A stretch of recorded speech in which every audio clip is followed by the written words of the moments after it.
Hello everyone, welcome back to my channel.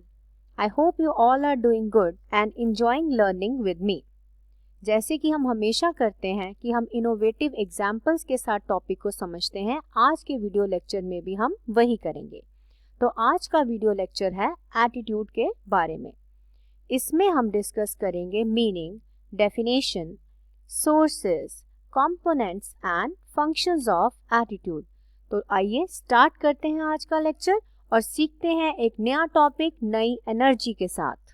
Meaning start करने से पहले मैं आपको एक बहुत ज़रूरी बात कहना चाहूँगी कि आप मेरे चैनल को सब्सक्राइब कर लीजिए ताकि आप सारे वीडियो लेक्चर्स मेरे साथ देख सकें और अपनी नॉलेज को दिन ब दिन बढ़ाते जाएं।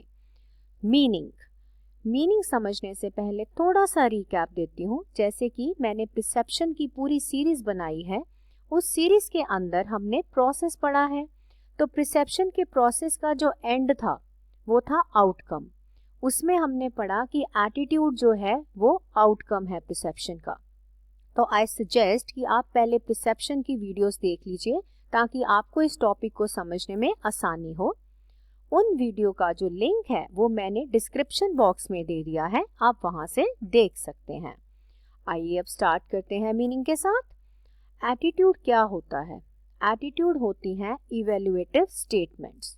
जब एक इंडिविजुअल किसी भी पर्सन, आइडिया या ऑब्जेक्ट के रिलेटेड अपनी राय बताता है, उसे बोला जाता है एटीट्यूड।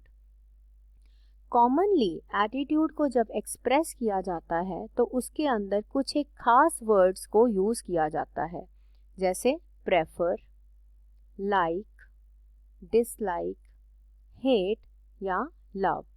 चलो मैं आपको एक इसके अंदर स्टेटमेंट बोल के बताती हूँ। जैसे प्रेफर, मान लो मैं आपको कहती हूँ कि I prefer tea rather than coffee. यहाँ पर आपको मेरा एटीट्यूड समझ आया। लाइक, जैसे मैं बोलूँ आई लाइक टीचिंग, ये हो गया मेरा एटीट्यूड टीचिंग की तरफ। डिसलाइक के अंदर भी मैं जिस चीज़ को पसंद नहीं करती ये शब्द बोल के मैं वो आपको बता सकती हूँ। देन कम्स हेट का मतलब है, जैसे मैं यहाँ पर बोल दूँ नापसंद की बात है, आई हेट लायर्स, तो लायर्स की तरफ मेरा एटीट्यूड आपने सुन लिया। Love, I love my family. तो हर एक इंसान जब अपने एटीट्यूड को एक्सप्रेस करता है तो वो इसी तरीके के कई सारे वर्ड्स जो है वो यूज़ करता है। अब जैसे कि मैंने हर एक के ऊपर एक एक लाइन बोल दी, ये हो गया मेरा एटीट्यूड।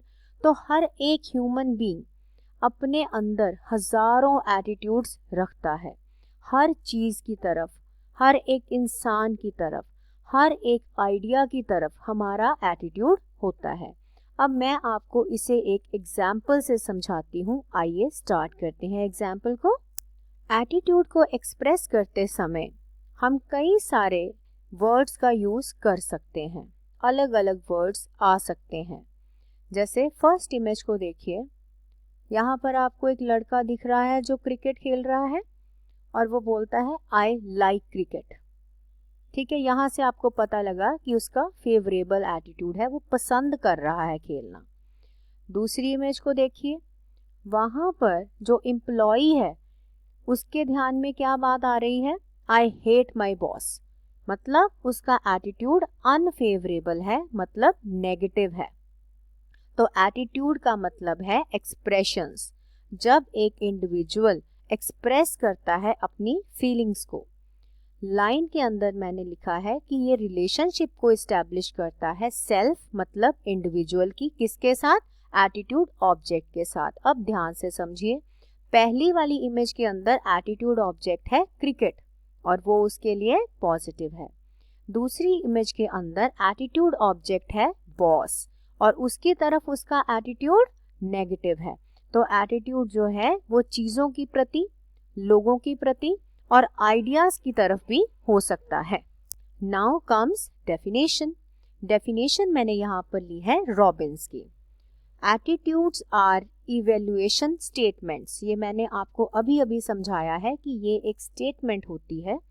और फिर मैंने आपको क्या बताया कि या तो पॉजिटिव या तो नेगेटिव। तो वही यहाँ पर उन्होंने बोला कि या तो फेवरेबल या तो अनफेवरेबल। किसकी तरफ होगा एटीट्यूड? या तो ऑब्जेक्ट्स की तरफ, लोगों की तरफ या इवेंट्स यानी किसी घटना की तरफ, और ये रिफ्लेक्ट करते हैं कि एक पर्सन की फीलिंग क्या है, पॉजिटिव है कि नेगेटिव है। So this is the definition given by Robins.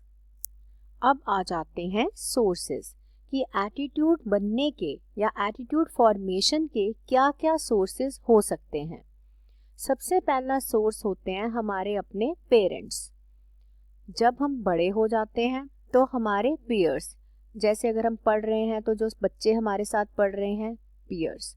उसके बाद मीडिया, आप खबरें सुनते हैं, अखबार पढ़ते हैं या सोशल मीडिया के ऊपर कुछ सुनते हैं, तो ये जो इन्फॉर्मेशन हमारे माइंड के अंदर इकट्ठी होती जाती है ये हमारे एटीट्यूड्स को बना देती है। साइकोलॉजिस्ट ने बोला है कि एटीट्यूड के 4 मेन सोर्सेज हैं। सबसे पहला सोर्स है क्लासिकल कंडीशनिंग।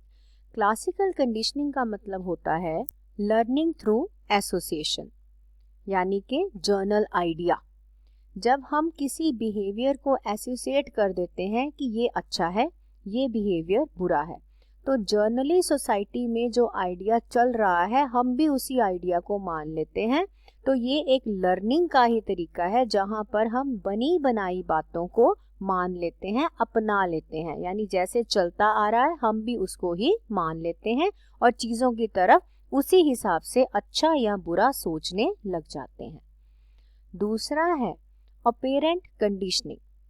इसका मतलब ये होता है कि जो हमारे साथ हुआ, जैसे मैंने क्या काम किया जिसके लिए मुझे रिवॉर्ड मिला, या कौन सा ऐसा काम किया जिसके लिए पनिशमेंट मिली, तो जिस काम के लिए मुझे रिवॉर्ड मिला है वो काम मेरी नज़र में उसके लिए एटीट्यूड पॉजिटिव हो जाएगा, और जिस काम के लिए पनिशमेंट मिली है उस काम की तरफ जो एटीट्यूड होगा वो नेगेटिव हो जाएगा कि भाई दोबारा ये काम नहीं करना, नहीं तो पनिशमेंट मिलेगी। ये होती है ऑपरेंट कंडीशनिंग। उसके बाद तीसरी है कोग्निटिव अप्रेजल्स। कोग्निटिव वर्ड मैंने आगे भी समझाया है, ये होते हैं हमारे मन की अंदर की बातें, हमारे सोचने का जो अंदर चलता रहता है प्रोसेस, उसको कोग्निटिव बोला जाता है। तो ये हो जाता है सब्जेक्टिव। हर एक इंसान का सोचने का तरीका अपना ही है, हर एक पर्सन स्टिमुलाई को अपने तरीके से ही सुनता और समझता है। लास्ट है ऑब्जर्वेशनल लर्निंग, जो चीज़ें हमने ऑब्जर्व करी, जो एटीट्यूड हमने अपने पीयर्स के बिहेवियर से देखे या मीडिया से हमने ऑब्जर्व करे, वो भी हमें हेल्प करते हैं एटीट्यूड्स को बनाने में, फॉर्म करने में। तो हमें ये समझ आ गया कि कुछ एक खास कंपोनेंट्स हैं जिन्हें अभी तक की स्लाइड्स में मैंने कई बार यूज़ करा है। वो 3 कंपोनेंट्स हैं अफेक्टिव, बिहेवियरल एंड कोग्निटिव। इन्हें ABC मॉडल का नाम भी दिया गया है। आइए एक एक करके इन तीनों को डिटेल में डिस्कस कर लेते हैं। फर्स्ट है इफेक्टिव कंपोनेंट। इफेक्टिव कंपोनेंट का मतलब होता है एक पर्सन की फीलिंग्स, उसके इमोशन, किसी भी एटीट्यूड ऑब्जेक्ट के बारे में। एटीट्यूड ऑब्जेक्ट मैंने आपको प्रीवियस स्लाइड में समझा दिया और ये भी बताया कि हमारा जो एटीट्यूड है वो पॉजिटिव, नेगेटिव या न्यूट्रल भी हो सकता है अकॉर्डिंग टू इफेक्टिव कंपोनेंट। यहाँ मैंने दोनों की एग्जाम्पल ली है। पहले में मैंने लिया है पॉजिटिव। यहाँ पर एम्प्लॉय बहुत खुश है, वो कह रहा है आई लव माई जॉब। क्यों? क्योंकि उसके एफर्ट्स को अप्रिशिएट किया जाता है। दूसरे के अंदर देखिए, the employ is not happy, और वो क्या बोल रही है, she is saying I dislike my job, मुझे अपनी जॉब पसंद नहीं है क्योंकि ग्रोथ का मेरे पास कोई भी आगे स्कोप नहीं है। ये होता है इफेक्टिव कंपोनेंट, फीलिंग्स एक चीज़ के बारे में। नेक्स्ट है बिहेवियरल कंपोनेंट। बिहेवियरल कंपोनेंट का मतलब हम बिहेव कैसे करते हैं, एक पर्सन जो है वो किस तरीके से बिहेव करेगा।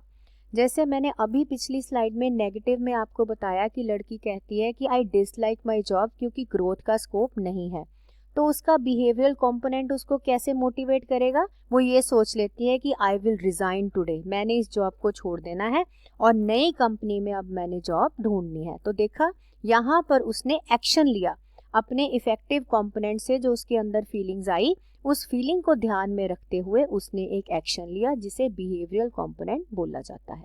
अब आ जाता है कोग्निटिव कंपोनेंट। कोग्निटिव कंपोनेंट का मतलब होता है एक पर्सन की सोच क्या है चीज़ों के बारे में, क्या वो नॉलेज कैसी रखता है और वो एटीट्यूड कैसा बनाता है। अब एक चीज़, ये जो इन्फॉर्मेशन नॉलेज है ये हर चीज़ किसके बारे में होगी, एटीट्यूड ऑब्जेक्ट के बारे में। और ज़रूरी नहीं है कि आपकी नॉलेज जो है वो हमेशा सही हो।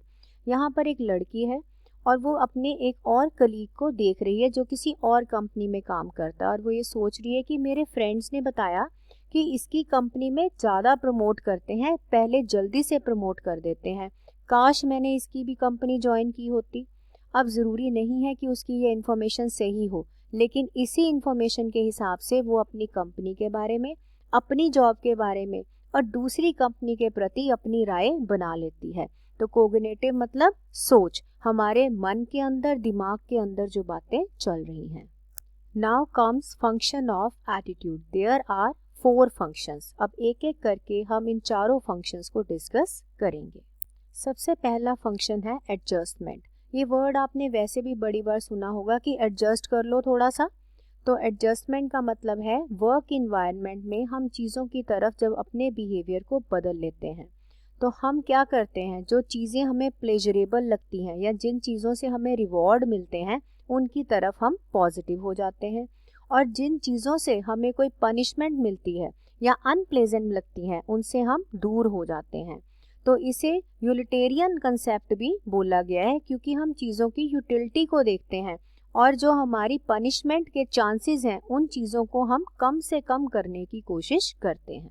एग्जाम्पल की मदद से समझेंगे। प्लेजरेबल क्या होता है, अगर एक एम्प्लॉय को अच्छे से ट्रीट किया जाए तो उसका अपनी जॉब की तरफ पॉजिटिव एटीट्यूड हो जाएगा, तो ये होते हैं प्लेजरेबल। तो एटीट्यूड या प्लेजरेबल और रिवॉर्डिंग ऑब्जेक्ट बोला जा सकता है जॉब को या रिकॉग्निशन को, जो चीज़ें हमें अच्छी लगती हैं, हमें प्लेजर देती हैं। तो फिर अनडिज़ायरेबल कौन सी हुई, ये वो चीज़ें हुई जो हमें अच्छी नहीं लगती। मान लो इल ट्रीटमेंट हो रही है एम्प्लॉय की, मतलब उसे क्रिटिसाइज करते हैं, अच्छी तनख्वाह नहीं देते, तो उसका अपनी जॉब की तरफ अनडिज़ायरेबल यानी नेगेटिव एटीट्यूड बन जाएगा। तो अनरिवॉर्डिंग ऑब्जेक्ट कौन से हुए, बॉस की गलत ट्रीटमेंट या कम तनख्वाह, तो वो इन चीज़ों की वजह से अपनी जॉब के लिए बुरा सोचने लग जाएगा। अगला है ईगो डिफेंसिव। ईगो डिफेंसिव ये मैंने अपनी पर्सनैलिटी थ्योरीज वाले लेक्चर में भी समझाया था। हर एक इंसान जो अपनी ईगो को बचाने के लिए सच्चाई से दूर भागता है वो ईगो डिफेंसिव एटीट्यूड के अंदर आ जाता है। तो साइको एनालिटिक प्रिंसिपल्स जो सिगमंड फ्रॉयड ने दिए थे उसके अंदर ये पॉइंट आता है। इसको समझाने के लिए मैंने एक एग्जाम्पल ली है। एक ओल्ड मैनेजर है जो अपने डिसीजंस लेता है और यंगर मैनेजर्स को लगता है कि इसके डिसीजन अच्छे नहीं हैं। स्क्रीन को पॉज करके ध्यान से पढ़िए। अब यहाँ पर ओल्ड मैनेजर जो है वो ईगो डिफेंसिव हो गया है और वो कहता है कि यंग मैनेजर इमैच्योर है, इसे एक्सपीरियंस ही नहीं है, ओवर स्मार्ट बनने की कोशिश कर रहा है। तो यहाँ पर ओल्डर मैनेजर जो है वो ईगो डिफेंसिव बिहेव कर रहा है, अपनी गलती को छुपाने के लिए, अपनी ईगो को सेटिस्फाई करते हुए वो सारा ब्लेम यंगर मैनेजर के ऊपर डाल रहा है, यानी वो अपनी गलती को मानना नहीं चाहता। अगला है वैल्यू एक्सप्रेसिव फंक्शन। एटीट्यूड एक जरिया है जिसकी मदद से लोग अपने एटीट्यूड को दर्शाते हैं। वैल्यूज़ हमारी लाइफ का बहुत ही सेंट्रल पार्ट हैं। वो हमारी आइडेंटिटी बनाती हैं, हमें सोसाइटी में इज्जत दिलवाती हैं हमारी वैल्यूज़, और हमें ये बताती हैं कि हम क्या हैं, हमारी ज़िंदगी का पर्पस क्या है। अब वैल्यू होती क्या है ये मैं आपको एक एग्जाम्पल से समझाती हूँ। यहाँ पर एक एम्प्लॉय है जिसकी सेंट्रल वैल्यू है फ्रीडम, वो आज़ादी चाहता है।